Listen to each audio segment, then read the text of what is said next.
ಅದಕ್ಕೆ ದೇವರು ನಿಮ್ಮನ್ನು ಸಕ್ಸಸ್ ಮಾಡೋಕ್ಕೆ ಮುಂಚೆ ನಿಮ್ಮನ್ನು ರೂಪಿಸಿ ನಿಮ್ಮನ್ನು ಸಕ್ಸಸ್ ಮಾಡಲಿ. ಆಗ ಸಕ್ಸಸ್ ನಿಮ್ಮನ್ನು ಹಾಳು ಮಾಡಲ್ಲ. ಯಾಕಂದರೆ ಕ್ಯಾರೆಕ್ಟರ್ ಏನು ಮಾಡುತ್ತೆ ಅಂತಂದರೆ ಆ ಸಕ್ಸಸ್ನ ಹ್ಯಾಂಡಲ್ ಮಾಡುತ್ತೆ.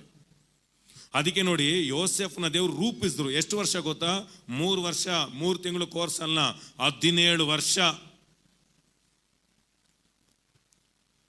ಅದಕ್ಕೆ ಇವತ್ತು ಸಭೆ ಏನು ಮಾಡ್ತು ಅಂತಂದರೆ, ಆಮೇಲೆ ಎಲ್ಲರನ್ನೂ ಸೇವಕರು ಮಾಡೋ ಕೆಲಸದಲ್ಲಿದೆ.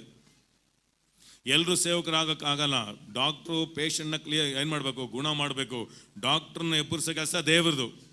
ಅದಕ್ಕೆ ಸೇವಕರ ಕೆಲಸ ಏನಂತಂದರೆ, ನನ್ನ ಕೆಲಸ ಏನಂತಂದ್ರೆ ನಾನು ಬೋಧಿಸ್ತಾ ಇರ್ತೀನಿ. ಇಲ್ಲಿ ಅನೇಕ ಇವ್ಯಾಂಜಲಿಸ್ಟ್ ಇರ್ಬೋದು, ಅನೇಕ ಪ್ರಾಫಿಟ್ಸ್ ಇರ್ಬೋದು, ಅನೇಕ ಅಪೋಸ್ಟ್ ಇರ್ಬೋದು, ನನಗೆ ಗೊತ್ತಿಲ್ಲ. ಪವಿತ್ರಾತ್ಮ ನಿಮ್ಮಲ್ಲಿ ಅಂಥ ಆಸೆಗಳನ್ನು ಕೊಟ್ಟು ನಿಮ್ಮನ್ನು ರೂಪಿಸಿ, ನಿಮ್ಮಲ್ಲಿ ಅಧಿಕವಾಗಿ ಮಾಡಿ, ತಕ್ಕ ಸಮಯದಲ್ಲಿ ನಿಮ್ಮನ್ನು ಹೊರಬರೋ ಹಾಗೆ ಮಾಡಿ, ಫಲಗಳಾಗಿ ನಿಮ್ಮನ್ನು ಮಾರ್ಪಡಿಸುವನು. ಅದಕ್ಕೆ ಅನೇಕನ ಎಳೆದೆಳೆದು ಕುದಿಸಿ ಸೇವೆಗಳು ಮಾಡಿಸಿದ್ರಿಂದಲೇ ಏನಾಯ್ತು?